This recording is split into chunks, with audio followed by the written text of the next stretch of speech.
আজকের ভিডিওটা হতে চলেছে ভীষণই সুন্দর এবং ভীষণ মজাদার। তার কারণ হলো আমি চলে এসেছি তোমাদের সঙ্গে একটা সুন্দর ভ্রমণের অভিজ্ঞতা শেয়ার করার জন্য। তো বন্ধুরা, আমরা ফেব্রুয়ারি মাসে 28 তারিখ নাগাদ আমরা বেরিয়ে পড়েছিলাম বৈষ্ণব দেবীর উদ্দেশ্যে যাত্রা করেছিলাম যে বৈষ্ণব দেবীতে যাব। তো এটা তো জম্মুতে অবস্থিত, তোমরা সকলেই জানো কম বেশি। তো আমরা দেখো রাত্রেবেলা ট্রেনে উঠে পড়েছি, আর যদিও ট্রেনটা ছিল অনেক রাত্রেবেলা, মানে প্রায় 11টা হবে, 11টা সাড়ে 11টা এরকম টাইম হবে।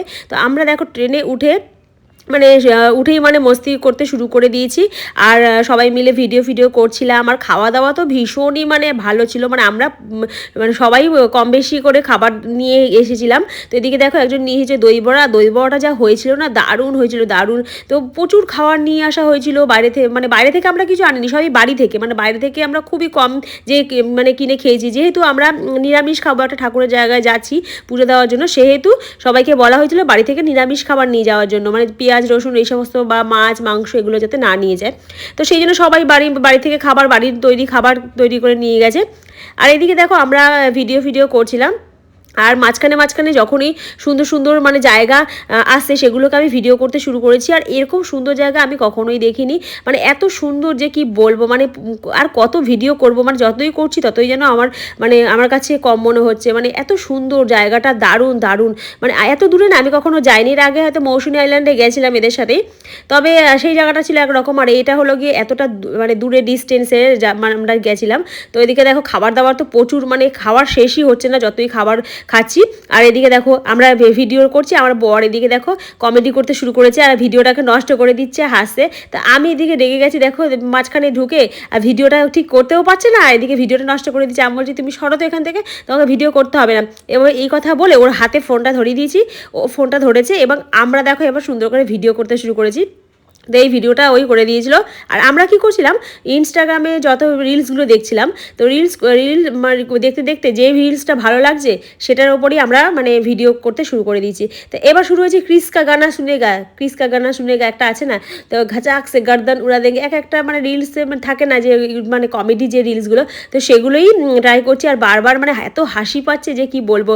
তো আমাদের আশেপাশে যারা ছিল প্যাসেঞ্জার, তারাও খুব এন্টারটেন হচ্ছিলো, তারাও বলছিল যে খুব ভালো লাগছে, তোমরা এত মাস্তি করছো আর ভীষণ ভালো লাগছে। তো মোটামুটি ব্যাপারটা ভীষণ জমজমাট ছিল। আর এতটা ডিস্টেন্সটা আমাদের কাছে ডিস্টেন্স মনেই হচ্ছিল না, যেহেতু সবাই মিলে গল্প টল্প করছিল, সেহেতু একদমই বোর লাগছিল না। যদি তোমরা একা একা যাও কোনো জায়গায়, কেউ না থাকে, কেউ কারোর সাথে কথা না বলে, তখন দেখবে ভীষণই বোর লাগে। কিন্তু যখন তোমরা সবাই একসাথে যে গল্প করতে করতে যাবে না, তখন আর ডিস্টেন্স মনে হবে না। তো এদিকে দেখো আমরা ফল টল খেতে শুরু করে দিয়েছিলাম, ফল চাকু টাকু সবই নিয়ে যাওয়া হয়েছিল। আর জানো তো এটা প্রায় আমাদের অনেক সময় লেগে গেছিলো যেতে, ট্রেনেই মোটামুটি প্রায় 2 দিন, তো 2-2.5 দিন মতন ট্রেনে থাকতে হয়েছিল। ওখানেই সব কিছু খাওয়া দাওয়া থেকে শুরু করে সব কিছু। তো একটু তো কষ্ট হচ্ছিল, তা প্রথম তো একদিন কিছু তেমন প্রবলেম হয়নি, তা আস্তে আস্তে যত দিন যাচ্ছিল 2 দিন যখন আড়াই দিন হতে যায় তখন একটু কষ্ট হয়েছিল। তো টায়ার্ড হয়ে গেছিলো শরীর যেটাকে বলে। তো তবুও মনে হচ্ছিল যে ঠিক আছে আবার যাবো, যতই যাই হোক না কেন। তো বছরে একটা দুটো ট্যুর না করলে ঠিক দেখবে ভালো লাগে না, সবসময় ঘরে থাকতে থাকতে তখন দেখবে বোর লাগে। মাঝে মধ্যে একটু ঘুরতে বেরোলে বেশ মনটাও ভালো লাগে আর মনটাও বেশ খুশ হয়ে যায়। তো এদিকে দেখো আমি সেই ভিডিওটা করছি, রাত এটা সম্ভবত দুপুরবেলা হবে, খেয়ে দিয়ে নিয়ে একটু রেস্ট করছিলাম। আর এদিকে দেখো সুন্দর করে জানলার কাছে বসে বসে সেই সিনারিগুলোকে দেখছিলাম। আর তো ট্রেনে বারবার খাবার এসেই যাচ্ছে, এদিকে চা বলো কফি বলো, কোনো কিছুরই অভাব নেই। আর এদিকে দেখো আমরা এদিকে অর্ডার করে নিয়েছিলাম চা, আমরা তো বাইরে কোনো কিছু খেতে পারবো না শুধুমাত্র চা ছাড়া, তো সেই তো আমরা শুধু চা কফি এগুলোই শুধু বাইরে থেকে কিনে খেয়েছিলাম, পুজো দেওয়ার আগে অবধি এগুলোই খেয়েছিলাম। আর যা যা ঘর থেকে নিয়ে গেছিলাম সেটাই আমরা খেয়েছিলাম। আর আমি না বরকে বলছিলাম যে পকেটে যদি মানুষের পয়সা থাকে না, তাহলে আর কোনো কিছুরই অভাব হয় না। দেখবে রাস্তাঘাটে বেরিয়ে দেখেছি তুমি শুধু পকেটে পয়সা রাখবে ব্যাস, আর সব কিছুই তোমার হাতে নাগালে থাকবে। সকালে খাবার থেকে, ব্রেকফাস্ট থেকে শুরু করে, সন্ধ্যাবেলা স্ন্যাক্স থেকে শুরু করে, দুপুরের লাঞ্চ থেকে, রাত্রেবেলার ডিনার থেকে সবই যেন ওখানে বিক্রি হয়েছিল ট্রেনে। শুধু পয়সাটা দরকার, পয়সা থাকলে মানুষের আর কোনো কিছু চিন্তা করতে হয় না, সবই যেন দেখবে হাতের কাছে অ্যাভেলেবেল থাকে। তো সেটাই বলছিলাম যে এত কিছু আনারও দরকার ছিল না, যদি টাকাটা নিয়ে আসলে টাকা দিয়ে কিনে নিলেই হতো। কিন্তু আমরা নিয়েছিলাম এই কারণে, কারণ যেহেতু পেঁয়াজ রসুন খেতে পারবো না সে পুজো দেওয়ার আগে অবধি, সেই তোই নিয়ে গেছিলাম, আর কিছুই না। তো দেখো এদিকে আমি বিভিন্ন রকমভাবে ভিডিও বানাচ্ছি। আর বৈষ্ণব দেবীতে গিয়ে যে এত মানে যেমন ভালো লেগেছে মাকে দর্শন করে, সেরকম যে কষ্টটাও খুব ছিল, কারণ ওখানে মন্দিরটা না একদম প্রচুর উঁচুতে, পাহাড়ের একদম মাঝখানে, একদম একদম টপে মন্দির। তো সেখানে মানে হেঁটে হেঁটে যাওয়া খুবই কষ্টকর, মানে যে গেছে সেই একমাত্র জানবে যে কতটা কষ্ট হয় ওপরে উঠতে গেলে। তো এদিকে দেখো এইভাবে আমরা মানে ট্রেনে সাফার করছি। তো প্রায় আমরা যখন উঠেছিলাম মানে বৈষ্ণব দেবীর উদ্দেশ্যে যখন যাত্রা করেছিলাম, তো প্রায় আমাদের ওখানে উঠতে উঠতে রাত্রেবেলা বেরিয়েছিলাম, তো 7টা-8টার দিক নাগাদ আমরা মানে ঠাকুরের কাছে উদ্দেশ্যে বেরিয়েছি। আর ওখান থেকে আস্তে আস্তে মানে ওখানে পৌঁছেছি প্রায় সকাল হয়ে গেছে, প্রায় 9টা, 8টা, 8টা, 7:30, 8টা তো হবেই। তারপরে ওখান থেকে আবার ঘুরে টুরে আবার ওখান থেকে নামতে নামতে পরের দিন আমরা রাত্রেবেলা এসে পৌঁছেছিলাম, এতটা ডিস্টেন্স। তো এদিকে দেখো স্টেশনে আমরা নেমে পড়েছি, জম্মু স্টেশন এটা। তো নেমেই আমরা এদিকে মানে ভিডিও বানাচ্ছিলাম, রিলসের জন্য ভিডিও করছিলাম, লাভ দিয়ে সব যায়, একটা ট্রেন্ডিং রিলস আছে। তো সেই জন্য দেখো এখানে আমরা সেই রিলসটা করছিলাম। আর এই যে স্টেশনটা দেখতে পাচ্ছ, এই স্টেশনটা হলো গিয়ে জম্মু স্টেশন। আমরা পৌঁছে গেছিলাম জম্মু, এখান থেকে তো কাশ্মীর খুবই কাছাকাছি। তো এদিকে দেখো আমরা পৌঁছে গেছি জম্মুতে। আর এখানে যেতেই কোনো রকম নেটওয়ার্ক পাচ্ছিল না, মানে ফোনে তো তোমরা জানো নেটওয়ার্ক কিছুই থাকে না।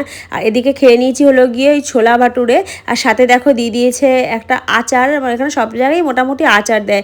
তো এটাই আমরা ব্রেকফাস্ট করেছিলাম, মানে প্রথম ট্রেন থেকে নেবে যেটাকে বলা হয় বাইরে জম্মুতে পৌঁছে। ছোলা ভাটুরে আর সাথে একটা ঘুগনির মধ্যে তরকারি দিয়েছিল, আর সাথে ছিল আচার। তো দেখো খেয়ে দিয়ে নিয়ে আমরা উঠে পড়েছিলাম ওখান থেকে বাসে। তো বাস থেকে নেমে বাসে করেই যখন যাচ্ছিলাম, তো দেখো বাসেই মানে এই সিনগুলো আসছিল, তখনই এখান থেকেই মোটামুটি পাহাড় দেখা যাচ্ছিলো, মানে উঁচু যে পাহাড়টা আছে, তো সেই পাহাড় বৈষ্ণব দেবীর পাহাড় যেটাকে বলা হয়, তো সেটা মানে দেখা যাচ্ছিলো। আর এখানে তো কোনো রকম নেটওয়ার্কই ছিল না, শুধু ভিডিও করতে পারবে, কোনো কিছু পোস্টও করতে পারবে না তোমরা গেলে। তোমাদের ওখানে গেলে অবশ্যই সিম নিতে হবে আলাদা, ওখানকার সিম নিতে হবে। তো সেটা পরে নেওয়া হয়েছিল। তো এছাড়া তো কোনো নেটওয়ার্ক ওখানে থাকে না, জানি না কেন এই জিনিসটা হয়। কেউ বলে পাহাড়ের জন্য, কেউ বলে ওখানে যেহেতু মানে একটু অ্যান্টি সোশ্যাল কাজটা বেশি হয় না, কাছাকাছি কাশ্মীর আছে, তো সেই জন্যই হয়তো ও নেটওয়ার্কের এরকম করে রাখে ওরা, যাতে ওখানকার সিম ব্যবহার করেই লোকে ব্যবহার করতে পারে, এরকমই হয়, সেই উদ্দেশ্যে হয়তো ওরকম করে। তো জানি না। তো দেখো জায়গাটা কত সুন্দর, তোমাদের সাথে আমি শেয়ার করছি। এই প্রথমবার এত সুন্দর পাহাড় দেখে আমি আর মানে এক্সাইটমেন্ট ধরে রাখতে পারছি না, মানে আমার এত ভালো লাগছে যে কি বলবো, মানে বাসে বসে বসে শুধু ভিডিও করেই যাচ্ছি। তো দেখো কত সুন্দর জায়গাটা। আর এখানে আমরা টানেলের মধ্যে ঢুকে গেছি, অনেকগুলো টানেল ছিল জানো তো, যেতে যেতে রাস্তাগুলো এত সুন্দর, আর তার মাঝখানে দেখো কত সুন্দর পাহাড়, মানে অসাধারণ, দেখলে যেন চোখ জুড়িয়েই যায়, এত সুন্দর জায়গা। তো এরকম জায়গায় আমি বারবার যেতে চাই, এত ভালো লেগেছে জায়গাটা আমার। তো এরকম ট্রাভেল আমি আবারও করতে চাই, শুধু একবার না, বারবারই করতে চাই, যতবারই সুযোগ হবে আমি যাওয়ার চেষ্টা করব। দেখো বন্ধুরা কত সুন্দর জায়গাটা।